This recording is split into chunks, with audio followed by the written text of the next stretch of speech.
Now, that gives me so many opportunities to begin this talk this morning. I think I want to go right to something I hadn't intended, which is our capacity. When we surrender to the fire, which includes the fertilizer as well as the beautiful, colorful flowers, that's the fire. You know, it's rubbing. You know, it's rubbing the stones, the sticks. It's bringing this emulsive energy, this illumination, this power out. Problem is when you bring it out, and I say problem because I've experienced this recently, it's like, oh my God, look what I've created. You know, sometimes they say, oh, we've created a Frankenstein. But what happens when it goes the other way? You know, when you see the magnificence that Marianne Williamson quoted when she said, or paraphrased when she said, it isn't the fear of failure, it's the fear of success. What happens when the demonstrations just start to pop in your life?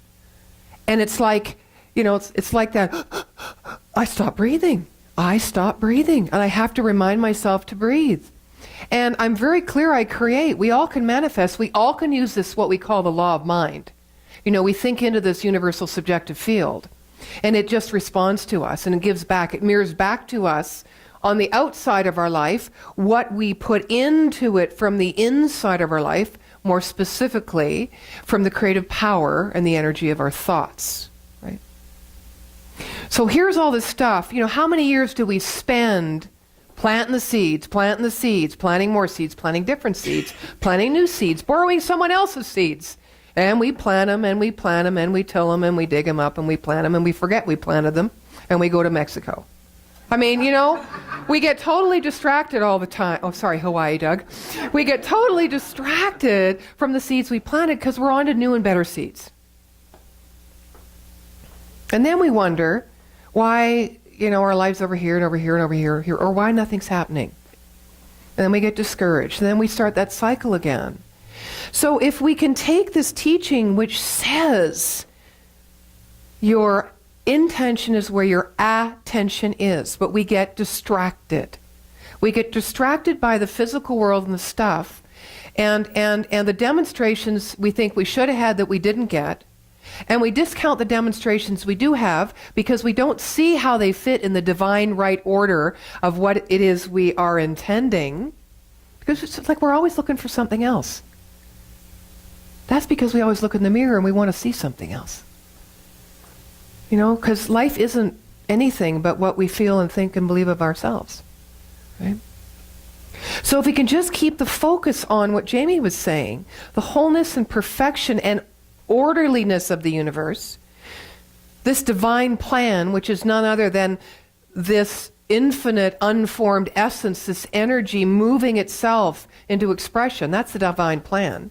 That's what we're here for, is to realize and recognize and reveal the truth of who we are and be in joy in that, right? So if we can just keep our minds focused on that, being in joy is a good way to keep focused. Being in gratitude is a good way to keep focused, right? And not get distracted by the physical life as it moves busily around us in seeming chaos, but to keep steady, knowing the truth. The law will work, and you'll see it and you'll notice it working. We're so used to not noticing our demonstrations. We're so used to not getting what we want, right? Or what we intend, that when we get it, we're bowled over. But this is the real gift of life. This is the law. We can work it. We can work it objectively. We don't have to bring our subjectivity into it, except what is embraced by our desire, right? By the seed that we plant. We're subjective there because this is what we want for our life. This is how we see our life going.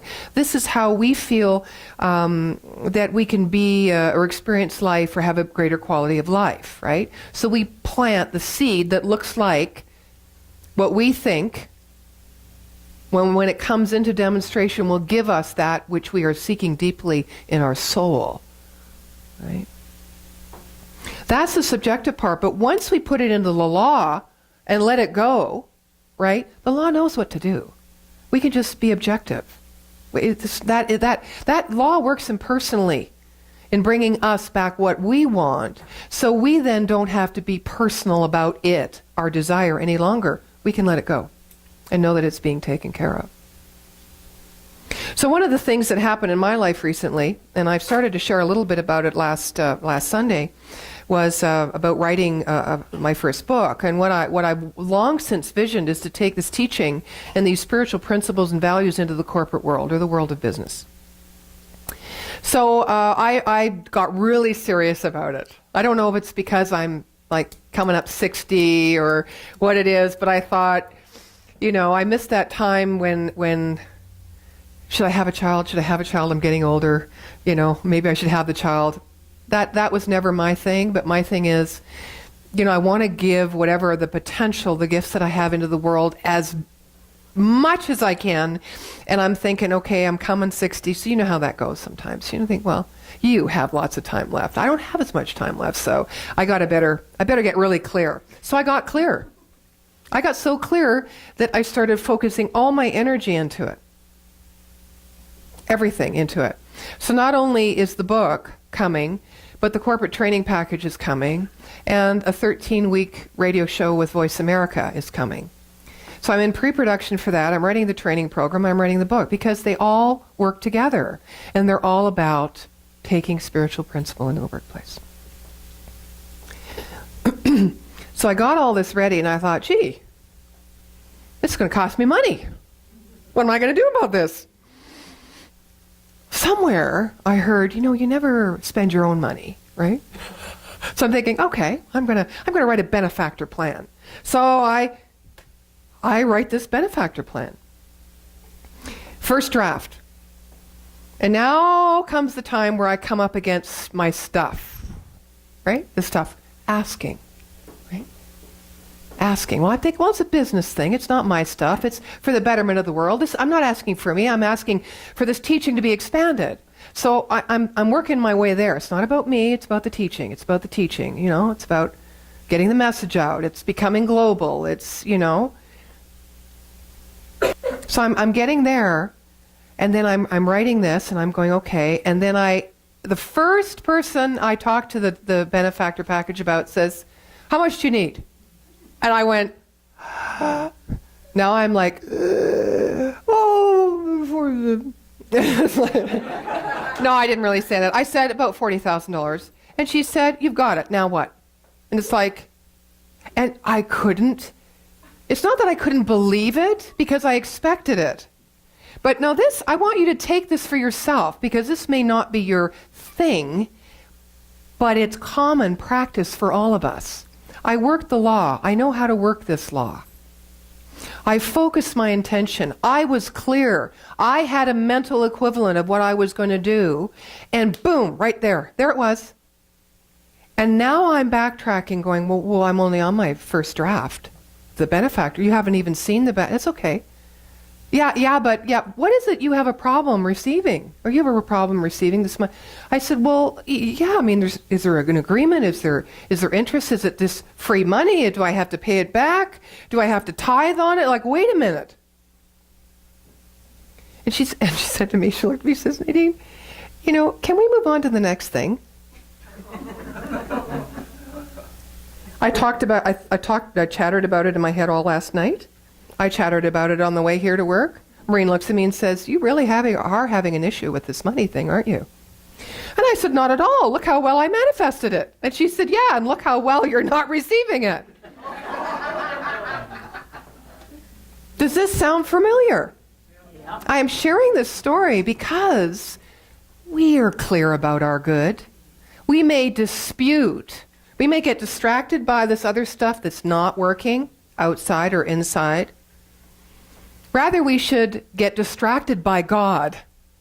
Get distracted by the way this universe is set up and the orderliness and the loving universe that's constantly saying, yes, just give me what you want. Let's not dispute how our demonstrations come to us by means of resistance or questioning or second doubts. Rather, let us dispute all those little thoughts that come up that stop us from receiving our good. Whoa. And then inspired. That's all that's left. It's the fire that's left. Because we, as this infinite creative mind, which is not that we're a part of it, we're not just like this little part of it. We talk about us as individualizations of the great infinite Wizard of Oz. I'm thinking of Gene Houston, who used that metaphor. We all looking to be the wizard. We are the wizard. We're already that. I am that I am. We have such a capacity within us to create that constantly, I think, I get out of breath sometimes. It comes so quickly sometimes.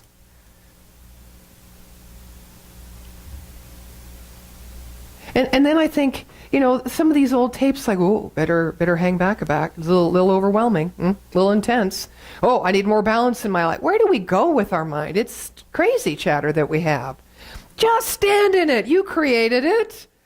This is what life is for and what life is about. Capacity, is our middle name. So then after that,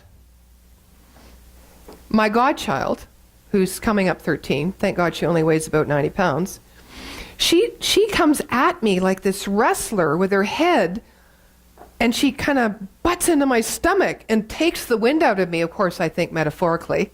I've already had the wind knocked out of me, right? So now she's going to do it physically. Then she turns around, I turn around, I get rid of her, and she's up on my back. Now, I'm not used to this kind of behavior. I'm not a mother.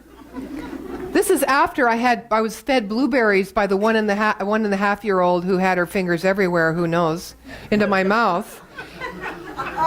My friend Chandra's having a good time with me, And so now I'm like this, and she's on my back, right? And so I'm thinking, my recent experience is that on Tuesday I did the splits, but I couldn't get up because I had weak knees, right? So I'm thinking, this is going to bring me down. My joy out of this whole event, this is going to, Anyway, I start spinning the little girl, right? And she's like, whoa, what are you doing, Annie Nadine? What are you doing? I said, I'm just having some fun. And then I grab her like this, and I'm running around, and I'm thinking, oh, boy, I'm going to pay for this later. Running around the living room. And my friend says to me, see, you have great capacity. You thought you couldn't lift her. Look at this. And once again, I'm reminded, we don't use it. If we don't use it, well, we're not going to lose it ever, because it's always there. But we forget we have it. Let me tell you a story. I love this story. And it's a real life story. It's called The Story of Faith. My family spent one summer vacation enjoying the beaches of beautiful Gulf Shores, Alabama. My oldest daughter was about 6 years old, and the youngest was 3. We bought a 2-man inflatable boat, thinking this would make for a really fun day at the beach for the 2 girls. And so it did. They played all day, the 2 of them in the boat. It was great. But the little one got tired and was beginning to look pretty pink with too much sun. So I took her out. I took her to our spot on the sand and placed an umbrella over her as my older girl continued to play in the boat. I probably became a little too involved with my younger daughter and spent a little too much time not noticing what was going on the small distance into the water. But as I looked, I became concerned because I saw the little boat with my oldest daughter, and it had moved far out from the shore and was moving even further. I called to her to come in closer to the shore, and she seemed to be frightened and doing all she could to accomplish that. But the thing we hadn't thought to buy for the boat were any oars. Her little arms were too short to reach across the boat and into the water. All she could do was paddle hard to one side and was just making small circles. About this time, others on the beach were noticing this little girl so far out, but no one seems to be doing anything but watching. And I'm standing as far out in the water as I can, shouting instructions to her without any success. There's a sailboat of teenagers not far from who started her way, and then their boat flipped. I stood watching her go out farther and farther. Then I looked to heaven and confessed to God, Lord, I don't believe you gave me this beautiful child just for me to watch her float out to sea. So, Lord, you know I am a pitiful swimmer. But somehow, Lord, I'm trusting you to get me out there, and so went my prayer. The first stroke of my arm seemed to be in slow motion, and I couldn't believe I was doing this. I swam until I no longer knew or could feel that I had legs. But I just kept praying and keeping my eyes on her. I saw my arm somehow operating on its own hook over the edge of the small boat and began making my way back, pulling her and calming her when everything inside me was screaming. We made it back to shore and even got some applause, but my life was forever changed by this experience. I learned that we don't always have to operate on our own strength, but if we can trust enough and take that first stroke, we have all the strength we need.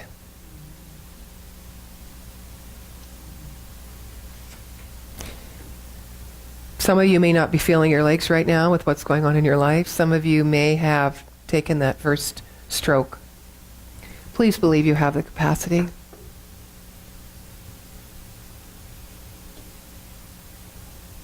I know that sometimes it feels like we just can't find the water, we can't stretch out enough, we can't think the right thoughts or make the right choices or have enough money or have enough health. It's like that little girl not being able to get her hands in the water. So it feels like we're going and going and going and going in circles. Right? Little children instinctively know, but they haven't become physically adept and skilled at the physical world, but they know inside. We've traveled enough ground.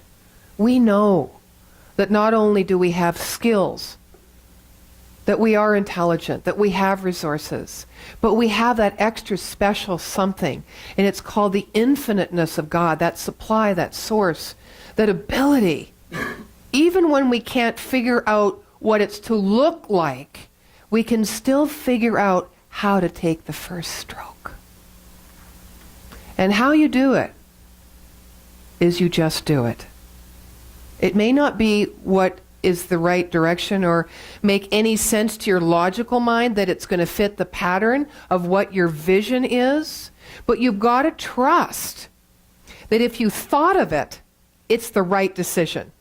Because it will lead you somewhere else. It will lead you to another understanding, a deeper, a more expanded understanding of what is going on by means of you. Because it's not just our own strength. We don't create our lives. We direct that which creates our lives. A greater intelligence, an infinite mind. You can call it God, you can call it anything you want. But it's an energy. You know, in NASA, I can't remember where I heard this, doesn't matter, but in NASA, and you may have heard this story, they do a lot of testing, and one of the testings that they did with the astronauts was they put this cap or this helmet on them, and they left it on them for 3 days straight, and the visual that was brought to them in this cap was a world that was upside down. Have you heard this story? So for 3 days, they're looking at the world upside down. And then they took the apparatus off of them, and for 3 days, they still saw the world upside down. They did not see the real world. And that's a wonderful example of what happens when we, instead of trusting the capacity in that which in us knows so that we can put that arm out, or take that first step, we trust what we've always known, which keeps us safe and comfortable, right? We keep seeing ourselves as this, which is without that, instead of with this. And so that's how we go about our life. We don't touch the fire. We're afraid of the fire. We don't want to get burnt. But if we are all that is, what are we going to transform into? We're going to transform into something. What might that something be? I was always leery of, as an artist, when I was younger, of a blank page. Made me nervous. basically because I could have put anything on it. No, that's not true. I thought that whatever I put on it wasn't going to be good enough, or artistic, or creative, or whatever. So I never wanted to put anything on it, but I was really good at copying someone else's artwork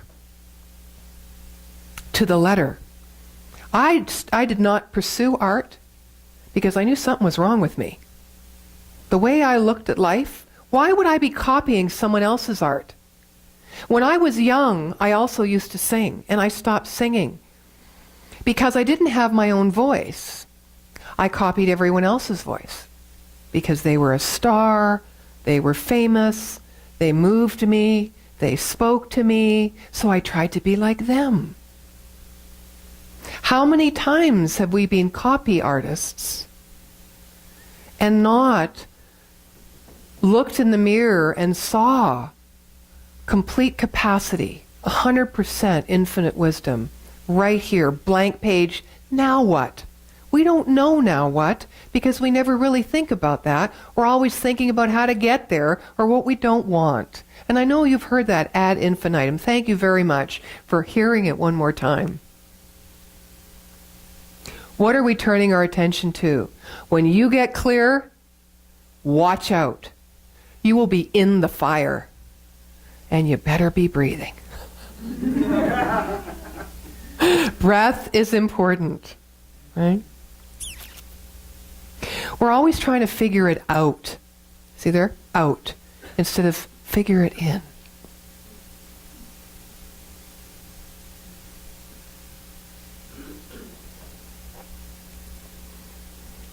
Gandhi, a very short story.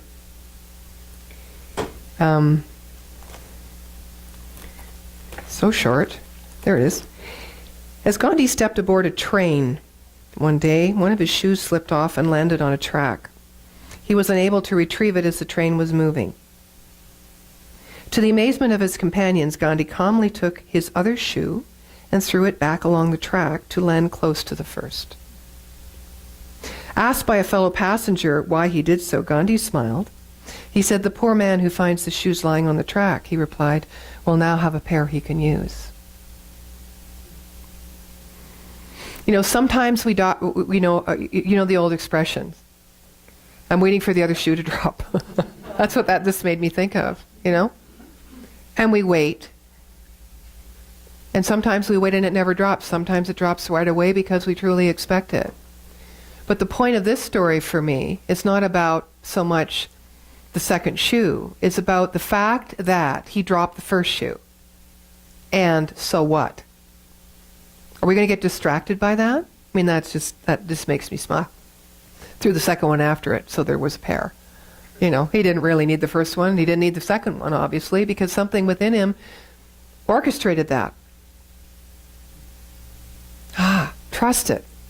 But we get so distracted, the fact that we don't have a pair of shoes on our feet, and trying to figure it out, you see what happens. We're not open to that mystery. And it really isn't such a mystery. It's just unknown to us. It's not a mystery, an infinite mind.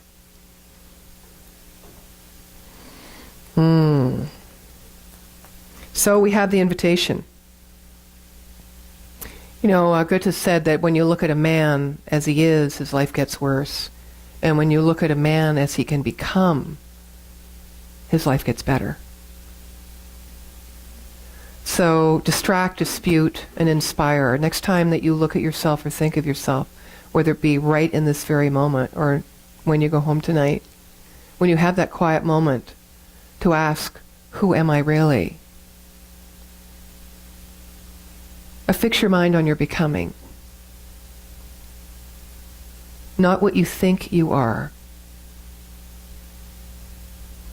Because whatever you're demonstrating in your life right now, which gives a picture of what you have thought, since thought creates, were seeds planted before. So you must always keep yourself fresh to your becoming. And that's not looking into the future. It's looking into the expansiveness and the capacity which is born inherently within you. You're not looking into the physical future. You're looking into the innate becomingness and the expansiveness and the infinite possibility of your own soul. The fire is within, it's not out there. Nothing's burning down. It's all just fine. You don't have to do anything about it. Let the infiniteness of the capacity which you light the match under to create the grand explosion, the glorious flames, that anything unlike in your life that is not that which is the wholeness and the beauty and the life-givingness of God, of the God within you, which is not that expression, will crumble, will fall, will become ashes. And again and again and again, you can be totally surprised and breathless when you see the phoenix of that which is you rise again and again and again. So keep your focus, keep your love, keep your gratitude on the becomingness of your own soul. And breathe, and breathe, and breathe. And so it is. Thank you. Judy.